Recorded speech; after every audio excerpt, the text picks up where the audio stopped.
सभी को नमस्कार। मैं लेक्चरर संतवीर सिंह।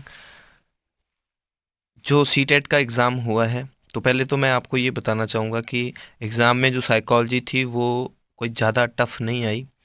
बात ये है कि हमारे जो अध्ययन में वो कहीं न कहीं त्रुटियाँ रह गई। हमारा जो पढ़ने का तरीका वो सही नहीं है। कोई अच्छे से एक बुक अगर हम पढ़ लें साइकोलॉजी की, तो वो समझ के तो वो हमारी नैया पार लगा सकती है।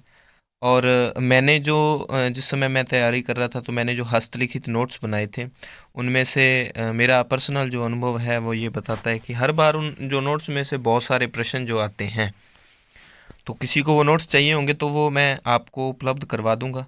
स्पेशली मैंने कोहलबर्ग, व्योगट्स्की और जीन पियाजे पर काफ़ी वर्क किया है। तो अभी बाल विकास शिक्षा शास्त्र जो सीटेट का सेकंड लेवल का एग्ज़ाम है, उस पर हम परिचर्चा कर रहे हैं। दूसरी बात, जिन्होंने पेपर दिया है उनके लिए भी काम का है, जिन्होंने नहीं दिया उनके लिए भी। आपको अंदाज़ा हो जाएगा आपकी रीट की तैयारी कैसी है। तो अभी देखो, शुरुआत में तो मैं ज़्यादा इनकी, अब आपको इस पेपर में मैं एक एक जो ऑप्शन है वो उत्तर क्यों नहीं है उस पर मैं बताऊंगा आपको। विस्तृत चर्चा हम करेंगे कि ये ऑप्शन उत्तर क्यों नहीं है। तो जैसे ही लास्ट तक जाएंगे हम बड़ी चर्चा करेंगे। शुरुआत में इस पर वो नॉर्मल प्रश्न है तो उस पर बड़ी चर्चा नहीं होगी। जैसे पहला प्रश्न, आपने बहुत सारी आंसर की देखी होगी, मेरे को पता है, इससे पहले काफ़ी बनी है। तो मैं अपने स्तर से आपको इस तरह से पढ़ाऊंगा कि आपके टॉपिक क्लियर हो जाएं। व्यागोट्स्की, जीन पियाजे और ये सब कोलबर्ग। तो स्टार्ट करते हैं हम ज़्यादा टाइम ना लेते हुए। सभी का स्वागत है जितने लोग आ गए। मुझे पता है आपका टाइम बहुत कीमती है। अध्यापकों को कक्षा में बहुभाषीयता को समझना चाहिए। देखो, बहुभाषीयता पहले तो ये आपके दिमाग में फिक्स हो जाना चाहिए कि बहुभाषीयता हमें, देखो, आप टीचर बन के जाओगे तो आपको बहुत सारी भाषाएं, अगर आप बागड़ी कल्चर में जाते हो तो आपको बागड़ी नहीं आती तो उनका नॉलेज होगा, तो एक साधन के रूप में आपका वो काम करेगी बच्चों का जो उनके मनोभाव है उनको समझने के लिए। तो और ये एक गुण भी है आपकी, एक अलग क्वालिटी भी है। तो ये गुण और एक साधन है। बाल केंद्रित कक्षा, बाल केंद्रित कक्षा वह है जिसमें, अब देखो एक बात बताता हूँ आपको, साइकोलॉजी एक ऐसा सिस्टम है जिसको अगर आप उसके इंग्लिश जो पास में दिए होते हैं क्वेश्चन इंग्लिश वर्जन में, उनको पढ़ के करो तो आप बेहतरीन कर सकते हो। और सीटेट के इस पेपर में अगर आपने एक प्रश्न को अच्छे से पढ़ लिया, उससे संबंधित आगे आपको प्रश्न मिलेगा। जैसे 18 और 29 एक दूसरे से मिलते जुलते हैं, और 2 नंबर क्वेश्चन और 18 नंबर क्वेश्चन भी एक दूसरे से मिलते जुलते हैं। देखो, बाल केंद्रित कक्षा वह है जिसमें अध्यापक बच्चों को उनकी क्षमता के आधार पर वर्गीकृत करता है। देखो, आप एक बात ध्यान रखेंगे, यहाँ मैं बताऊं कि ऐसे क्वेश्चन आपको कैसे, आप कैसे सही कर सकते हो। आपको कन्फ्यूजन हुई होगी, कुछ नहीं, ध्यान रखना आपने इस चीज़ का विशेष ध्यान रखो कि एक कक्षा में दो चीज़ मुख्य है, एक अध्यापक, एक है बालक। चलो, वो तो सिलेबस वगैरह वो एक अलग बात है, हम इस पर बात कर रहे हैं। तो आज की जो शिक्षा प्रणाली है वो बालक केंद्रित है, अध्यापक केंद्रित नहीं। तो अब सोच के करो, अध्यापक बच्चों को उनकी क्षमता के आधार पर वर्गीकृत करते हैं, नहीं, बाल केंद्रित में। अब देखते हैं ये क्यों नहीं है, ऑप्शन बताऊंगा। बच्चों के व्यवहार को निर्देशित करने के लिए पुरस्कार दंड वाली बात तो वैसे ही गलत है, क्योंकि हमारे शिक्षा मनोविज्ञान, बाल मनोविज्ञान इस चीज का साथ नहीं देता दंड पुरस्कार का। अध्यापक लचीला है और प्रत्येक बच्चे की व्यक्तिगत आवश्यकताओं को पूरा करता है। फिर अध्यापक केवल पाठ्य पुस्तक, तो पाठ्य पुस्तक भी गलत है। अध्यापक लचीला है, ये चीज तय करती है। और एक बात है, व्यक्तिगत आवश्यकताएं, ये ध्यान रखना, आगे 18 नंबर में भी आएगा ये। और 18 नंबर को आप कर लेते हो तो फिर 29 नंबर भी सही हो जाएगा। तो अध्यापक लचीला है मतलब सारा का सारा, कोई भी ऐसा उन्होंने सैद्धांतिक सिस्टम नहीं बनाया कि बच्चे को ये करना है ये करना है। अध्यापक बच्चों को उनकी क्षमता के आधार पर वर्गीकृत नहीं कर रहा, अध्यापक लचीला है, ये बात बिल्कुल सही है। अगर अध्यापक लचीलापन रखेगा क्लास में, तो इसका मतलब वो कक्ष का माहौल जो है वास्तव में बाल केंद्रित है। बिटावरो थारा जी में आवे बिया कर लियो थे, थाने पढ़नो है, समूह में बैठ के पढ़ लियो, थाई करके पढ़ लियो, पर थाने पढ़नो है। तो वो एक बाल केंद्रित शिक्षा को बढ़ावा देता है। नेक्स्ट क्वेश्चन, सभी का स्वागत है जो भी आ रहे हैं। तो मैं आपको एक बात बताना चाहूँगा, कुछ लोग 5-7 क्वेश्चन को देखेंगे और उसके बाद चले जाएंगे कि ये तो सीधा सिंपल बात। लास्ट में आप बने रहो, मैं आपको बताऊंगा लास्ट में, शुरुआत में नहीं बताऊंगा कि ये जो प्रश्न है अगर आपको तुक्का भी मारना हो तो किस तरह से हल होते हैं। हालांकि ये सब जगह नहीं, पर आपको जो क्वेश्चन नहीं आता तो एक दो जगह काम भी करती है बात। मेरा ये पर्सनल अनुभव। किस मनोवैज्ञानिक के अनुसार बच्चों के संज्ञानात्मक विकास में सांस्कृतिक उपकरण? देखो, ये और ये दो ऐसी चीजें हैं जिनमें से प्रश्न आना ही आना है। तो इसका उत्तर व्यागाटस्की है, व्यागोत्स्की है। तो इसके बारे में आप देखो, इधर से अगर पढ़ते हो तो आपको अच्छे से समझ आ जाता है। कल्चरल टूल्स, इधर कुछ भी लिख दे तो व्यागोत्स्की पे आगे बात करते हैं हम। कक्षा में देखो, आज मैं ना प्याजे और व्यागोत्स्की, आप दोनों पढ़ते, आपने दोनों पढ़ा होगा कि व्यागोत्स्की जो है वो ये थ्योरी देता है, सांस्कृतिक सामाजिक संस्कृति की और भाषा की बात करता है। मैं आपको बताऊंगा कि दोनों में फ़र्क कहाँ है। इस तरह का प्रश्न आता है तो कैसे हल करोगे। कक्षा में सभी लिंगों में जेंडर रूढ़िवादिता, देखो सारे प्रश्न, थोड़ी सी प्रॉब्लम हो गई थी। हाँ, जेंडर रूढ़िवादिता। अब आपको इसको समझने के लिए ये चीज़ जो है ना, जेंडर रूढ़िवादिता, इसको समझना है। जेंडर रूढ़िवादिता कम करने के लिए, जेंडर रूढ़िवादिता कम करनी है। जेंडर रूढ़िवादिता कौन सी है? जो पुराने ज़माने में हमारा बडेरा जो बड़े बड़े जो बात करते थे कि भाई टेम बहुत माड़ो है, छोरियन कौन भेजनो, 5 पटली घनी है, 10 पटली घनी है, ठीक है बठा तो मोटा मोटा टिंगर आवे और यहाँ काम अच्छो कोनी। जिस तरह से आप समझ सकते हो, मेरी बात को समझ गए आप। वो जेंडर रूढ़िवादिता है, वो पुरानी उनकी परंपराएं हैं। जेंडर मतलब एक लिंग को लेकर कि लड़के लड़कियां साथ नहीं पढ़ सकते, उसको कम करने के लिए और विकास के विस्तार की संभावनाओं को बढ़ाने के लिए प्रभावशाली पद्धति कौन सी है? देखो, समाज में चित्रित लिंग भूमिकाओं को पर कोई मतलब नहीं है। सारे ऑप्शन पढ़ो फिर एक सेलेक्ट करो। एक ही लिंग के योग्यता, एक लिंग तो मतलब ये को एजुकेशन को बढ़ावा नहीं दे रहा। आज का समय को एजुकेशन को बढ़ावा देता है और आज का समय जेंडर रूढ़िवादिता को कम करने में बहुत योगदान दे रहा है। फिर क्रियाकलाप के लिए मिश्रित लिंग, मिश्रित लिंग का मतलब क्या हो गया? को एजुकेशन को बढ़ावा दे दिया ना, मिश्रित लिंग समूह बनाना, ठीक है। और विचार विमर्श डिस्कशन करें तो ये चीज़ जो है जेंडर रूढ़िवादिता को ख़त्म करेगी। लिंगों के जैविक अंतरों की उपेक्षा करना और उन्हें अस्वीकार करना, ये चीज़ तो कदापि नहीं है। तो सीधा सही इसमें पढ़ा ही है मिश्रित लिंग समूह से, सीधा से। समावेशी शिक्षा, देखो ये आपके पॉइंट। समावेशी शिक्षा मैं बता देता हूँ क्या है। समावेशी शिक्षा क्या है? विशिष्ट बालकों के लिए ये शिक्षा होती है। विशिष्ट बालकों का मतलब यहाँ केवल विकलांग, गूंगे, बहरे उन्हीं की बात नहीं है। किसी में अलग क्वालिटी है और वो कमज़ोर वर्ग से आता है, उन सब के लिए एक ही विद्यालय में देखो ऑप्शन, बच्चों की अक्षमताओं के आधार पर उनकी सीमाओं की केवल नामांकित करना ही नहीं है इसका उद्देश्य है, उनको बराबरी का हक देना है, उनको एक ही स्कूल में पढ़ाना है। अलग अलग अक्षमताओं वाले बच्चों के लिए विशिष्ट, ये विशिष्ट देखना, एक बात ध्यान रखना, समावेशी शिक्षा विशिष्ट यानी कि मान लो कोई गूंगा बहरा है, उसके, इसका मतलब ये है कि कोई गूंगा बहरा या विकलांग है तो उसके लिए अलग शैक्षिक संस्थान होना चाहिए, बिल्कुल नहीं। समावेशी शिक्षा इसका विरोध करती है। समावेशी शिक्षा में इतना कहा गया है कि विशिष्ट बालक यानी कि चाहे कोई गूंगा बहरा है, चाहे कोई SC ST का है और चाहे बड़े वर्ग का, सभी के लिए एक ही विद्यालय, एक ही शैक्षिक संस्थान होना चाहिए। फिर है दार्शनिकता। अब दार्शनिकता का मतलब है विशिष्टता। दार्शनिकता के सभी बच्चों को नियमित विद्यालय में समान बराबर शिक्षा पाने का अधिकार है। फिर बात आती है बच्चों को उनकी योग्यता के आधार पर पृथक करना, तो पृथक करने की तो बात कभी भी नहीं ये करता, सभी को बराबर रखना एक ही संस्था में। फिर है प्रतिभाशाली और सृजनात्मक बच्चों की आवश्यकताओं को किस प्रकार संबोधित किया जा सकता है? देखो, सृजनात्मकता का मतलब है क्रिएटिविटी।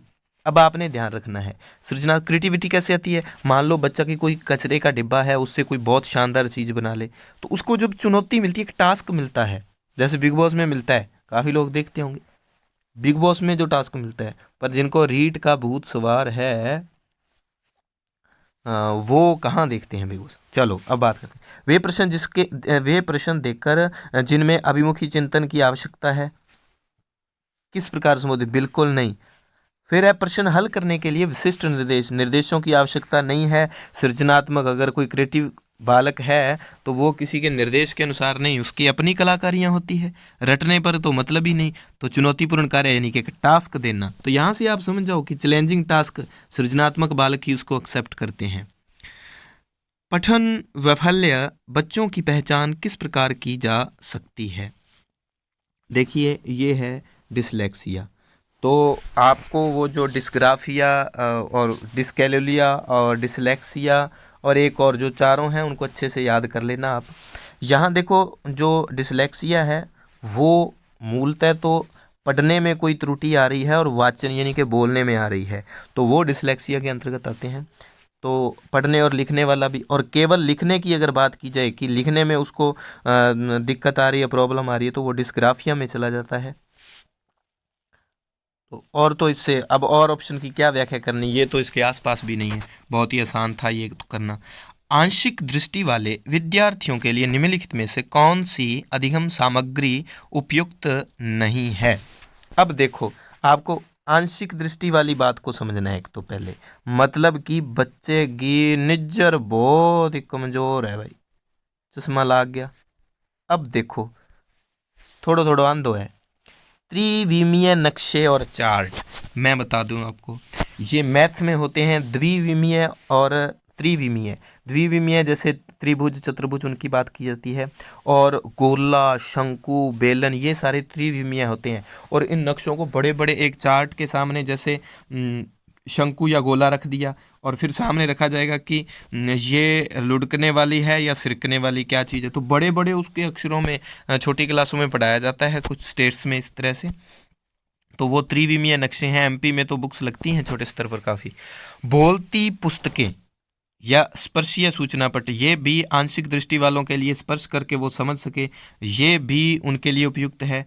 और छोटी मुद्रा वाली, अब देखो जो छोटी मुद्रा वाली है जिसमें छोटे छोटे, देखो स्मॉल प्रिंट, जिसमें प्रिंट जो वर्कशीट में छोटा किया गया है, वो आंशिक दृष्टि, उसको जो नज़र पहले से ही कमज़ोर है, फॉन्ट और प्रिंट और छोटे हो गए तो वो बिल्कुल ही नहीं समझ सकता। बड़े आकार वाली जो है वो तो उसके लिए सहायक है। तो आंशिक दृष्टि वालों के लिए छोटी मुद्रा वाली कार्यशीट बिल्कुल भी सहायक नहीं, उपयुक्त नहीं है। ध्यान रखा करो, प्रश्न को इस तरह से पढ़ो। आपको कई बार तो हम इस तरह से पढ़ लेते हैं कि नहीं पढ़ना ही भूल जाते हैं। फिर आती है बात कि बच्चों के अधिगम में शारीरिक स्वास्थ्य और सांवेगिक अवस्था, इसकी बहुत ही महत्वपूर्ण भूमिका रहती है। बाद में जितने भी प्रश्न ऑप्शन है वो तो किसी काम के नहीं है, सीधा ही हल हो जाता है। जो लाइव पे आ रहे हैं सभी का स्वागत है। आज मैं बिल्कुल विश्वास दिलाता हूँ कि व्यागोत्स्की और प्याजे और इनके बारे में आपको काफ़ी कुछ सीखने को मिलेगा। प्रश्न तो एक बहाना है प्रश्न पत्र, तो मैं आपको वो टॉपिक हल करवाऊंगा, और अगर फिर भी आपको प्रॉब्लम होती है तो एक ही क्लास में मैं इनको आपको डिफाइन कर दूंगा। कक्षा में अर्थपूर्ण अधिगम को प्रोत्साहित करने के लिए, अब अर्थपूर्ण अधिगम का मतलब होता है जो सभी बच्चे अच्छे से समझ सकें, उसको प्रोत्साहित करने के लिए अध्यापिका जो है वो, उसको क्या करना चाहिए, अध्यापिका विद्यार्थियों की सहायता करनी चाहिए कि वे अपने मनोभावों को और अभिप्रेरणा को सुव्यवस्थित कर पाएं। विद्यार्थियों को उनके प्रदर्शन के आधार पर वर्गीकृत और नामांकित करके उनके योग्यता आधारित समूह, अब देखो एक बात बताता हूँ यहाँ मैं, अगर अध्यापिका योग्यता के आधार पर उनको वर्गीकृत कर देती है, एक बात ध्यान रखना, जो बच्चे जिनके नंबर कम आते हैं ना तो वो डिमोरलाइज हो जाएंगे, वो अपने आप को इस तरह से हीन भावना आ जाएगी कि इसका मतलब हम तो कमज़ोर हैं, हम तो आगे आ ही नहीं सकते, वो तो होशियार हैं। कंपटीशन प्रतिस्पर्धा का कभी भी मनोविज्ञान समर्थन नहीं करता। विद्यार्थियों में संवाद परिचर्चा का सबसे पहले समर्थन करता है। कक्षा में विविधता की उपेक्षा कभी नहीं, विविधता की उपेक्षा क्यों की जाएगी, डाइवर्सिटी की। तो ये दो, पहला जो है, चौथा तो बिल्कुल सही नहीं है। फिर विद्यार्थियों की सहायता करनी चाहिए और वे अपने मनोभावों और अभिप्रेरणाओं को सुव्यवस्थित, बिल्कुल सही है। तो वर्गीकृत तो किया ही नहीं जा सकता, तो इसका मतलब क्या है, पहला और तीसरा, पहला और तीसरा ये दोनों सही हैं। प्रतिकूल परिस्थितियों और वंचित पृष्ठभूमि वाले अधिगमकर्ताओं को संबोधित करने के लिए निम्नलिखित में से कौन सी पद्धति प्रभावशाली नहीं है। प्रतिकूल परिस्थिति समझ गए, बहुत ही बैकवर्ड जो सर्कमस्टांसेस हैं, परिस्थितियां हैं, उसमें जो अधिगम करता है, मान लो अधिगम करता हम अध्यापकों को मान लेते हैं, तो उनमें उसके लिए कौन सी, अब देखो मान लो कि परिस्थिति ऐसी है कि जो अधिगम करता है, एक टीचर पढ़ा रहा है और अच्छे से समझ नहीं आ रहा बच्चों को, उसकी बात बच्चों तक नहीं पहुंच पा रही, ठीक है, या जैसे भी जो भी उसकी समस्या है, तो उसके लिए क्या उपाय बताए जाएंगे। पहला ऑप्शन तो सीधा ही पड़ा है, बता दिया आपने, चलो ठीक है, बहुतों ने ये सही भी कर लिया कि ट्यूशन पढ़ाना तो साइकोलॉजी इसका समर्थन ही नहीं करती। वैसे भी अगर प्रश्न नहीं समझ आता तो ट्यूशन के लिए कहना सीधा ही आपने देख लिया और लगा दिया तो सही है। बाकी अगर विद्यार्थियों को संतुलित चुनौतीपूर्ण लक्ष्यों के लिए अभिप्रेरित करना और उपयुक्त शिक्षण सहायता उपलब्ध करवाना, ये सब चीज़ें कार्यकलापों के लिए सहयोगी समूह बनाना, विद्यार्थियों को एक दूसरे का समर्थन करना, बिल्कुल ये करना पड़ेगा उसको, ताकि बच्चे अच्छे से समझ लें। अधिगमकर्ताओं से बातचीत करके उनकी आवश्यकताओं, और अगर अधिगमकर्ता की उसको कोई समस्या है तो उससे बात की जाएगी, उसकी कोई आवश्यकताएं हैं उसकी पूर्ति की जाएगी। पर यह कभी नहीं कहा जाएगा कि भाई प्रतिकूल परिस्थितियां हैं, बच्चे सारे स्कूल नहीं आ सकते, आप घर घर जाकर उनको ट्यूशन पढ़ाओ और ताकि सब सिस्टम सेट हो जाए। बिल्कुल ऐसा कभी भी मनोविज्ञान में नहीं कहा गया। अपनी कक्षा में अर्थपूर्ण अधिगम को सुसाध्य बनाने के लिए अध्यापिका को अपनी कक्षा में सामाजिक, सांस्कृतिक, धार्मिक, अब एक बात समझ नहीं आती, अध्यापक का नाम ही नहीं आ रहा, अध्यापिका अध्यापिका ही आ रही है, बड़ा भाई भेदभाव किया जा रहा है। सांस्कृतिक, धार्मिक, भाषाई विविधता को समझना चाहिए बस, क्योंकि साइकोलॉजी रटने का, अनदेखा करने का, उपेक्षित करने का, इसका कभी भी समर्थन नहीं किया गया मनोविज्ञान में। अर्थपूर्ण अधिगम वही है जिसमें कक्षा कक्ष में बाल केंद्रित कक्षा हो और संप्रेषण जो है बहुत ही शानदार हो। टीचर ने जो बात कही बच्चे वो समझ रहे हैं, वो अर्थपूर्ण अधिगम है।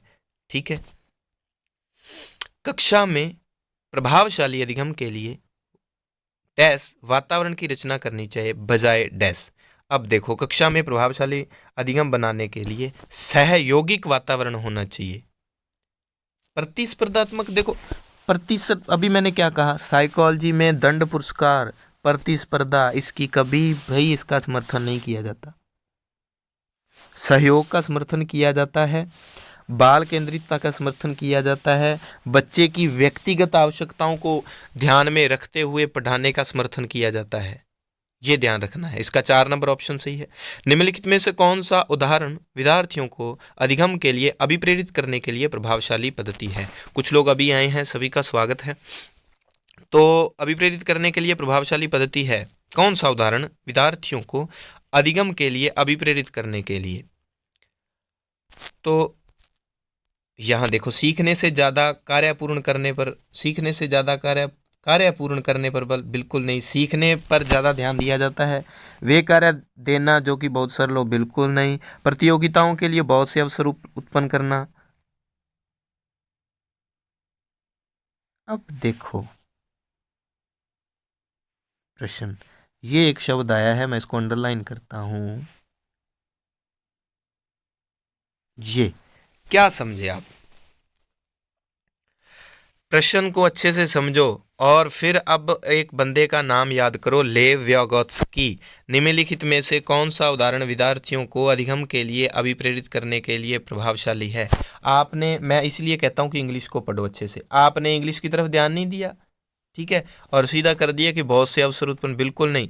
पाठ उपलब्ध कराना, विशेषकर जब विद्यार्थी कोई नया कौशल सीख रहा हो। इंग्लिश में आओ, यहाँ लिखा हुआ है स्कैफ होल्डिंग। एक बात ध्यान रखना, जब भी आपको कोई प्रश्न समझ ना आया हो, इंग्लिश में ZPD लिखा हो जॉन, और स्कैफ होल्डिंग लिखा हो और स्कीमा लिखा हो, उस प्रश्न का उत्तर वही होता है, ध्यान रखना।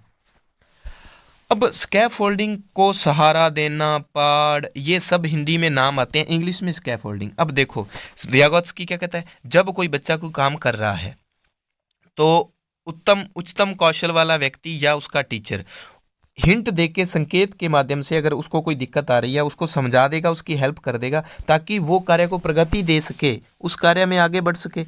और विद्यार्थी कोई नया कौशल सीख रहे हों, उस समय जब वो स्कैफ होल्डिंग, उसकी स्कैफ होल्डिंग का मतलब सहायता करना, उसका सहयोग कर रहा है, तो वो क्या है, बहुत ही शानदार काम हो जाता है, विद्यार्थियों को अधिगम के लिए प्रेरित करता है। अब मान लो विद्यार्थी को उलझन आ गई, वो आगे बढ़ नहीं पा रहा और वो वहीं छोड़ देगा उसका, अगर हेल्प नहीं की, और वहीं टीचर ने कोई थोड़ा सा संकेत दे दिया कि बेटा ऐसे नहीं, ये करना है, और किसी संकेत के माध्यम से समझा दिया, तो वो नया कौशल भी सीख लेगा और वो अधिगम के लिए उसको प्रेरणा भी मिल जाएगी। तो ये स्कैफोल्डिंग है, ये ध्यान रखना। इसका उत्तर 4 नंबर उत्तर इसका सही है, स्कैफोल्डिंग। बच्चों के चिंतन के विषय में निम्नलिखित में से कौन सा, अब देखो स्कैफोल्डिंग पे 15 वाले सीटेट में भी ऐसा ही आया था शायद, कि एक बच्चा अपना कार्य कर रहा है, शिक्षक उसे सहयोग, शिक्षक की भूमिका वहाँ एक सहयोगकर्ता के रूप में है, तो यह क्या है?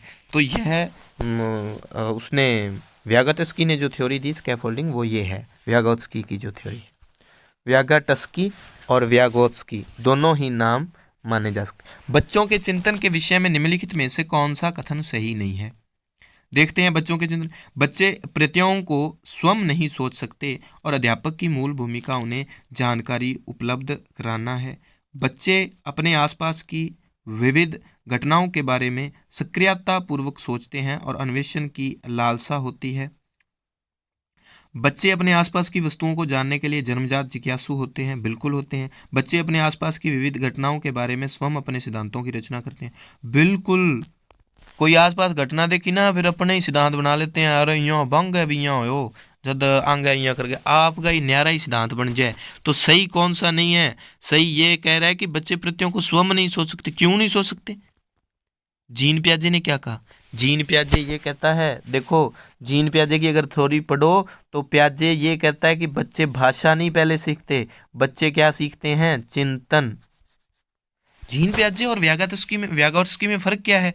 व्यागोत्स्की क्या कहता है कि बच्चे के संज्ञानात्मक विकास में संस्कृति व शिक्षा की बहुत भूमिका है, और जो पियाजे का संज्ञानात्मक विकास है, पियाजे ने तो व्यागोत्स्की का विरोध किया, समर्थन नहीं किया। पियाजे क्या कहता है? पियाजे कहता है कि बच्चे स्वयं वातावरण में सक्रिय रहकर चिंतन के माध्यम से सीखते हैं, संज्ञानात्मक विकास करते हैं। वो संस्कृति और शिक्षा का कोई समर्थन नहीं करता पियाजे। तो चिंतन तो बच्चे ये कहता है कि बच्चे प्रत्ययों को स्वयं नहीं सोच सकते। क्यों नहीं सोच सकते? चिंतन तो पियाजे के अनुसार बच्चे में भाषा से भी पहले आ जाता है। अधिगम एक जटिल और सक्रिय प्रक्रिया है। देखो यहाँ ये अधिगम सरल प्रक्रिया, व्यक्तिगत, सरल रैखिक, जटिल निष्क्रिय, जटिल सक्रिय, ये 4 नंबर ऑप्शन जो है काफ़ी उपयुक्त माना जा सकता है। समूह में एक दूसरे को पढ़ाने और सहायता करने से बच्चों में भ्रांति उत्पन्न हो सकती है जो उनके अधिगम में हस्तक्षेप करती है। देखो मैंने ना साइकोलॉजी को काफ़ी टाइम का छोड़ रखा है, और पिछले ही दिनों मैंने इसको थोड़ा सा अध्ययन किया था। और जो स्टूडेंट्स जानते हैं कि साइकोलॉजी मेरा कुछ ठीक है सब्जेक्ट, तो उनके कहने पर मैंने दोबारा से अपने नोट्स को रीड किया था। तो आज जब मैंने सीटेट का ये एग्ज़ाम देखा तो इसमें 30 में से मेरे भी 26 क्वेश्चन सही हो रहे थे, तो मुझे खुशी हुई। और क्योंकि काफ़ी टाइम से छोड़ी हुई थी तो 4-5 प्रश्न जो गलत हो भी सकते हैं। तो बाद में मैंने उसको हल करके आपको तो सभी क्वेश्चन का आंसर सही बताने का ही प्रयास है। समूह में एक दूसरे को पढ़ाने और सहायता करने से बच्चों का ध्यान भंग हो सकता है? कभी नहीं हो सकता।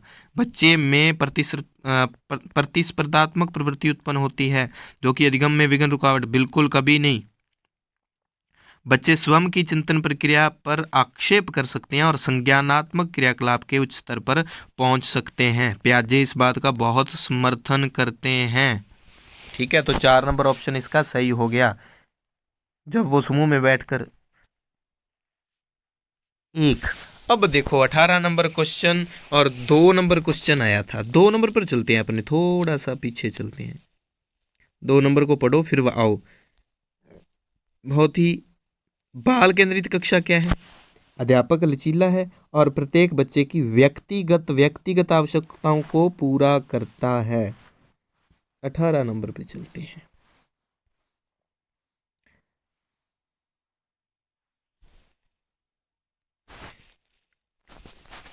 एक, अब देखो मैंने कहा कक्षा का वातावरण कैसा होना चाहिए? बाल केंद्रित शिक्षा होती है। अध्यापक केंद्रित तो है ही नहीं, व्यवहारवादी नहीं है, पाठ्य पुस्तक केंद्रित नहीं है। तो ऑप्शन सीधा ही बच रहा है कि प्रगतिशील कक्षा होगी जिसमें अध्यापिका अपनी शिक्षा शास्त्र व आकलन की विधियों को विद्यार्थियों की व्यक्तिगत जरूरतों के जब विद्यार्थी की व्यक्तिगत जरूरतों को ध्यान रखा जाता है ना, इसका मतलब कक्षा प्रगतिशील वातावरण है। यानी कि कक्षा का वातावरण जो है मनोविज्ञान की विधियों के अनुसार है, बच्चे को मुख्य देखा गया है। ठीक है, और वहाँ का जो अधिगम है, संप्रेषण है, बहुत ही शानदार है। तो प्रगतिशील इसका उत्तर है, और दूसरे तो बन ही नहीं रहे, कहीं आसपास भी नहीं है। अगर आपने अच्छे से थ्योरी को पढ़ा है, मेरे को तो इसलिए आसान लग रहे हैं, कईयों को यहाँ भी दिक्कत आ रही होगी। तो ये तो बहुत आसान प्रश्न है। बच्चों का विद्यालय में असफल होना निर्दिष्ट करता है कि विद्यालय इन बच्चों की, अब देखो यहाँ ना आपको ये प्रश्न सही नहीं लग रहा होगा कि यहाँ तो विद्यालय को कसूरवार ठहरा दिया। चलो एक बात करते हैं, साबित करता है कि इन बच्चों में आनुवंशिक पैदाइशी कमियां, ये तो कभी भी साइकोलॉजी समर्थन है। सूचित करता है कि अभिभावकों में अपने बच्चों के अधिगम में सहायता करने का सामर्थ्य नहीं है। बिल्कुल नहीं, क्योंकि यहाँ बात, अब आपने ध्यान देना है, बात सिर्फ विद्यालय की हो रही है कि विद्यालय में असफल हो रहे हैं तो इसके लिए विद्यालय ही जिम्मेदार है। विद्यालय में असफल हो रहे हैं तो विद्यालय ही जिम्मेदार रहेगा।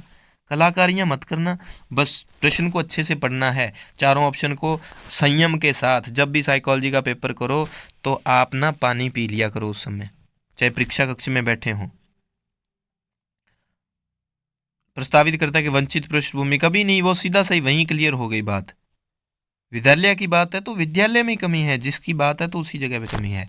निम्नलिखित में से मध्य बाल्यावस्था की अवधि का मुख्य प्रमाण चिन्ह कौन सा है? देखो यहाँ पर जो है ना, मैं एक ही उत्तर, देखो तर्कसंगत विचार जो है,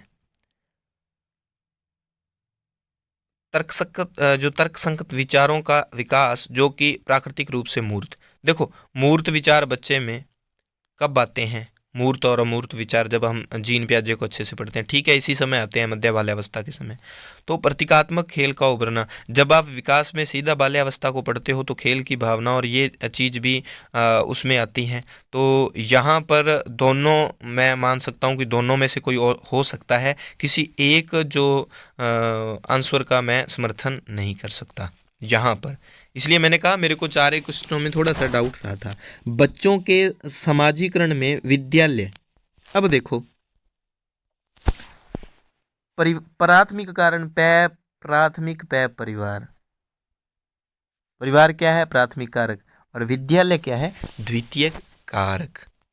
बच्चों के सामाजिकरण में, अब देखो, अब हमारी बातें अच्छे से स्टार्ट होगी जब ये सारे आ गए हैं अपने प्याजे व्यागोत्स्की, इन पर बात करते हैं। निम्नलिखित में से किस मनोवैज्ञानिक ने, अब आप ना अपनी एक नोटबुक या रजिस्टर या पेज उठा लो, कुछ बातें जो बता रहा हूँ उनको लिख लेना, बहुत काम आएंगी अगर वो आपकी चीज़ें क्लियर हो जाती हैं। किस मनोवैज्ञानिक ने प्रस्तावित किया है कि बच्चों का चिंतन गुणात्मक रूप से वयस्कों की अपेक्षा अलग होता है? जीन प्याजे इस पर बात करते हैं। बढ़ो आगे, अभी बात करेंगे इस पर, सभी पर। विकास के विषय में निम्नलिखित में से कौन सा कथन सही है? वीडियो लंबी हो रही है तो सीधा ही उत्तर बताते हैं कि बच्चों के विकास में बहुत सी सांस्कृतिक विविधताएं होती हैं। अब देखो पहला पहला ऑप्शन कईयों को सही लग रहा होगा, अब मैं बताता हूँ आपको। संसार में सभी बच्चों का विकास एक ही क्रम में होता है। चलो बिल्कुल विकास का क्रम जो निश्चित होता है, ये बात ध्यान रखना, विकास का निश्चित क्रम होता है, पर क्रम तो निश्चित है लेकिन गति जो है वो भिन्न भिन्न होती है। विकास का समय निश्चित नहीं है कि मान लो 18 वर्ष के एक बालक में उसका वो इतना विकसित हो गया, उसका इतना विकास डेवलपमेंट हो गया, तो दूसरे बालक का भी होगा, बिल्कुल नहीं होगा। समय निश्चित नहीं है, क्रम तो निश्चित है। तो इसलिए ये लाइन जो है ना पूरी सही नहीं, आधी सही है आधी गलत है, तो दूसरी तो बातें सही नहीं हो रही। और यहाँ लिखा है कि विकास एक सरल और एक दिशीय है, एक दिशीय नहीं बहुदिशीय है, और इसका इसलिए 4 नंबर ऑप्शन सही होता है। निकट विकास का क्षेत्र क्या है? निकट जो विकास क्षेत्र वो कौन सा है? अब आप इधर आ जाओ इंग्लिश की तरफ। नेक्स्ट ये रहा ZPD, zone of proximal development. ये मैंने बताया था अभी व्यागोत्स्की की बात। अभी अपने इस पर विचार से समझते हैं कि विभिन्न प्रकार के कार्य जो कि अपनी आयु के अनुसार बच्चे को करने चाहिए परंतु वह नहीं कर सकती, वह प्रक्रिया जिसमें शुरू में विभिन्न समझ वाले दो व्यक्ति समान समझ पर पहुंचते हैं, वह प्रक्रिया जिसमें बच्चे समाज के वयस्क सदस्यों द्वारा निर्धारित विधि से कार्य करते हैं, बच्चों के वर्तमान स्तर पर स्वतंत्र प्रदर्शन और वयस्क व अधिक कौशल वाले समकक्षों की। अब देखो इनमें से ये तो है वयस्क सदस्यों द्वारा निर्धारित विधि, निर्धारित विधि नहीं, केवल वो सहायक के रूप में होंगे। एक बात ध्यान रखना, ZPD क्या कहता है? केवल सहायक के रूप में होंगे। देखो व्यागोत्स्की ने जो थ्योरी दी, अभी चलो जीन प्याजे को कर लो इन पर, फिर दोनों पर तुलनात्मक रूप से करते हैं बात।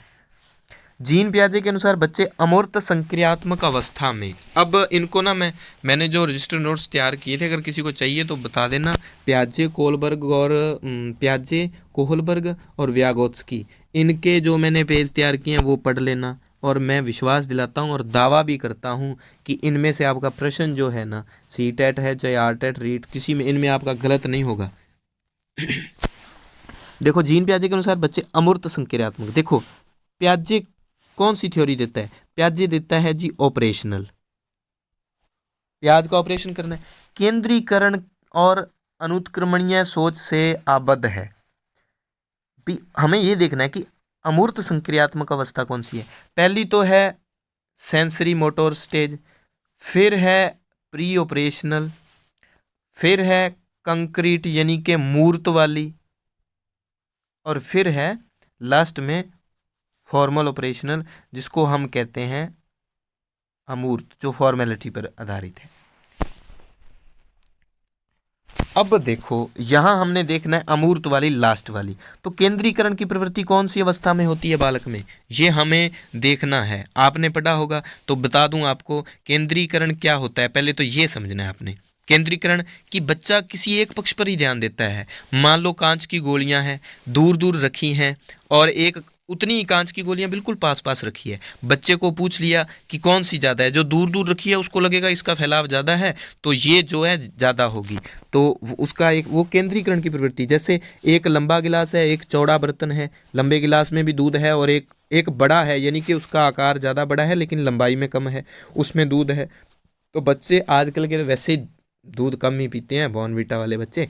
तो देखो, तो लंबे गिलास को बच्चा चूज करेगा कि इसमें दूध, वो मोटो गिलास में ले क्यों है, वो केंद्रीकरण की प्रवृत्ति होगी। फिर बात है संरक्षण, वर्गीकरण, श्रेणीबद्धता।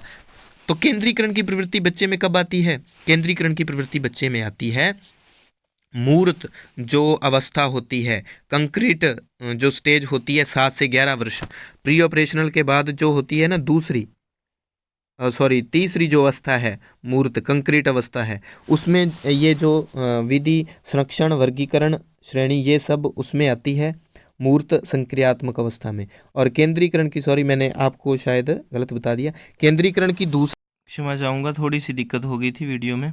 तो जीन पियाजे के अनुसार हमने बात कर ली केंद्रीकरण की। तो ZPD जो है केंद्रीकरण की प्रवृत्ति बता देता हूँ, ये होती है दूसरी अवस्था में, प्री ऑपरेशनल में। और फिर बात आती है संरक्षण, वर्गीकरण और श्रेणीबद्धता, ये आती है कंक्रीट में। और ये होते क्या है संरक्षण, वर्गीकरण और इनको, अब इससे संबंधित एक प्रश्न और आ सकता है, जैसे वर्गीकरण से संबंधित है वो है कि बच्चे में, पियाजे के अनुसार बच्चे में पलटावी गुण कब पाया जाता है? तो पियाजे के अनुसार जो पलटावी गुण आता है वो आता है कंक्रीट यानी कि मूर्त अवस्था में। पलटावी गुण क्या होता है कि एक बच्चे को कह दिया 4 और 2 कितने होते हैं, वो कहेगा जी 6, और फिर उसको पूछा और 6 में से 4 निकाले, वो बता देगा 2। फिर कहा कि तेरे घर से स्कूल कितनी दूर है, उन्होंने कहा इतना, और फिर पूछ लिया कि स्कूल से घर कितना है, वो बता देगा इतना। लेकिन प्री ऑपरेशनल में वो नहीं बता सकता। तो संरक्षण, वर्गीकरण और श्रेणीबद्धता आती है मूर्त अवस्था में, ये सारे रट लेना भी। प्रतीकात्मक ये आती है दूसरी अवस्था में, जिसमें केंद्रीकरण है, उसी में प्रतीकात्मक है, प्रतीकों के माध्यम से बच्चा समझ। फिर आता है निगमनात्मक तर्क। तो निगमनात्मक जो तर्क है, जो चिंतन की अवस्था है, वो है अमूर्त संक्रियात्मक अवस्था, formal operational stage. Lawrence Kohlberg की नैतिक, मैं एक क्लास में इनको अच्छे से समझा भी दूंगा। लॉरेंस कोलबर्ग की नैतिक विकास के सिद्धांत के अनुसार व्यक्ति किस अवस्था में, तो कोलबर्ग ने नैतिक विकास का सिद्धांत दिया, आपको पता ही है। तो कोलबर्ग जो हैं उन्होंने नैतिक विकास के कितने लेवल बताए, ध्यान रखना है। लेवल हैं जी 3, स्टेज, और स्टेज कितनी हैं, 6। 6 अवस्थाएं हैं, 3 स्तर हैं, प्रत्येक स्तर में 2-2 अवस्थाएं हैं। एक ध्यान रखना, इन अवस्थाओं का क्रम निश्चित है, ठीक है। तो सामाजिक क्रम अवस्था, अब देखो सामाजिक क्रम अवस्था किस में होती है? फिर है यंत्रीय उद्देश्य अभिनिवेश, फिर है सार्वभौमिक नैतिक सिद्धांत, और फिर है दंड और आज्ञापालक। इसका उत्तर है सार्वभौमिक नैतिक सिद्धांत, जो कि जो लास्ट अवस्था है उसमें ये हमें देखने को मिलता है। लास्ट अवस्था जो तीसरा है ना, पोस्ट कन्वेंशनल, उसमें। अब दंड और आज्ञापालक किस में है? दंड और आज्ञापालक किस में है? पूर्व लौकिक स्तर में, जिसको हम कहते हैं प्री कन्वेंशनल में, जिसमें आता है ना दंड और अच्छा लड़का अच्छी लड़की की भावना, ये सब उसमें पढ़ते हैं ना। तो बच्चा दंड के मारे किसी कानून को न्याय को मानता है, वो प्री ऑपरेशनल की विशेषता है। फिर ये जो है ना यंत्रीय उद्देश्य है, ये भी प्री ऑपरेशनल पूर्व लौकिक स्तर की विशेषता है। और यंत्रीय उद्देश्य, इनको आप इंग्लिश में याद रखना, इंस्ट्रूमेंटल। इंस्ट्रूमेंटल में क्या होता है? दंड और इंस्ट्रूमेंटल दोनों अवस्थाएं, ठीक है, किस स्टेज की हैं? किस लेवल की हैं? दूसरे लेवल की, जिसको हम कहते हैं प्री कन्वेंशनल। इंस्ट्रूमेंटल, इसकी विशेषता क्या होती है? इसमें बच्चे में स्वार्थ की भावना पाई जाती है। तुम मेरी पीठ खुजाओ, मैं तुम्हारी पीठ खुजा दूंगा, ठीक है। तू यहाँ कर, तू मेरा पग दाब दे, फिर मैं तेरा पग दाब, तेरा गड़ो दाब दूँ, चलो तेरा पग दाब दूँ, ठीक है, यहाँ कर। तो वो जो है ना स्वार्थ की भावना, भी तू मेरा काम कर सी फिर ही करूँ, यहाँ कौन करूँ, तो वो जो है प्री कन्वेंशनल। तो मैंने प्री कन्वेंशनल आपको अच्छे से डिफाइन कर दिया। ये पोस्ट कन्वेंशनल में है सार्वभौमिक, ठीक है। और फिर मैं ये कन्वेंशनल थ्योरी आपको करवा ही दूंगा। बाल्यावस्था की अवधि में विकास है, बहुस्तरीय और मिश्रित होता है। देखो काफ़ी बड़ी हो जाएगी, बहुस्तरीय और मिश्रित होता है। और लेव व्यागोत्स्की के अनुसार बच्चों के संज्ञानात्मक विकास में भाषा की, अब ध्यान रखना मैंने अभी आपको बताया था, व्यागोत्स्की जो क्या कहता है, व्यागोत्स्की कहता है कि अब मैंने जो नोट्स बनाए थे उसमें हूबहू लाइनें लिखी हुई हैं, कईयों को तो मैंने पहले भेजे भी थे जिनको ज़रूरत थी। तो जो संज्ञानात्मक थ्योरी दी, व्यागोत्स्की कहता है कि बच्चे के संज्ञानात्मक विकास में सामाजिक संस्कृति और भाषा दो चीज़ों का बहुत योगदान है। प्याजे कहता है इनका कोई योगदान नहीं। प्याजे कहता है बच्चे स्वयं वातावरण में सक्रिय रहकर संज्ञानात्मक विकास करते हैं। और व्यागोत्स्की क्या कहता है? संस्कृति और भाषा का योगदान है। एक प्रगतिशील कक्षा में शिक्षण अधिगम प्रक्रिया के दौरान अधिगमकर्ता का मूल्यांकन बेहद महत्वपूर्ण है, क्योंकि यह बच्चे की समझ की जानकारी देता है और अध्यापिका को अपने शिक्षा शास्त्र पर विचारने में, क्योंकि अधिगमकर्ता का मूल्यांकन होगा तो ही पता चलेगा कि वो बच्चों को अच्छे से समझ रहे हैं, उनकी बात बच्चों तक पहुंच रही है। तो यह बहुत महत्वपूर्ण है, क्योंकि यह बच्चों की समझ की जानकारी देता है। फिर हावर्ड गार्डनर, इस पर मैं बात करता हूं। अभी बहुबुद्धि सिद्धांत दिया गार्डनर ने, उसमें क्या क्या था? अब देखो अंतराव्यक्तिक, एक ध्यान रखना भाई, दो चीज़ें हैं बस, लास्ट क्वेश्चन। एक है इंट्रापर्सनल और एक होता है INTER, इंटरपर्सनल, यानी कि अंतर्व्यक्तिक। अंतर्व्यक्तिक बुद्धि वाला कौन सा होता है? अंतर्व्यक्तिक। अंतराव्यक्तिक में विक्रेता नहीं है, ठीक है। ये जो आपका है ना मनोवैज्ञानिक, ये आता है INTER में, इंटरपर्सनल में। एक होता है इंट्रापर्सनल, यानी कि अंतराव्यक्तिक, ठीक है, इसको आपने समझना है, वो अलग है। मनोवैज्ञानिक किस में आते हैं? इंटरपर्सनल में, अंतर्व्यक्तिक में, ठीक है। तो इसका उत्तर देखो, शारीरिक गति संवेदना खिलाड़ी, शारीरिक गति संवेदना में खिलाड़ी, एक्टर, ये सब इसी में आते हैं। कटरीना कैफ शारीरिक गति संवेदना में आती है, ये बुद्धि है गार्डनर के अनुसार, ठीक है, ये ध्यान रखना। भाषिक मूर्तिकार, अब आपको ध्यान रखना है कि मूर्तिकार किस में आता है? स्थानिक या जो देशी होती है, देशिक या स्थानिक होती है। तो मूर्तिकार, चित्रकार, वास्तुकार, इनमें कौन सी बुद्धि होती है गार्डनर के अनुसार? स्थानिक बुद्धि। तो भाषिक में कौन आएंगे? भाषिक में आएंगे लेखक और कवि, ये सारे भाषिक में आएंगे, इतना ध्यान रखना है आपको। तो मनोवैज्ञानिक किस में आते हैं? अंतर्व्यक्तिक में आते हैं, ठीक है। मूर्तिकार जो है स्थानिक में आता है, विमान चालक भी इसमें ही आ जाते हैं, ये ध्यान रखना। मैंने नोट्स बनाए हुए हैं, ज़रूरत पड़े तो मैं आपको भेज दूंगा। बहुबुद्धि पर, गार्डनर पर, ये सब काम किया हुआ है, तो आपको अच्छे से उसमें समझ भी आ जाएगा। कहो तो इनकी, हालांकि मैं क्लास लगा दूंगा जीन पियाजे, व्यागोत्स्की और कोलबर्ग की। धन्यवाद। जय हिंद, जय भारत।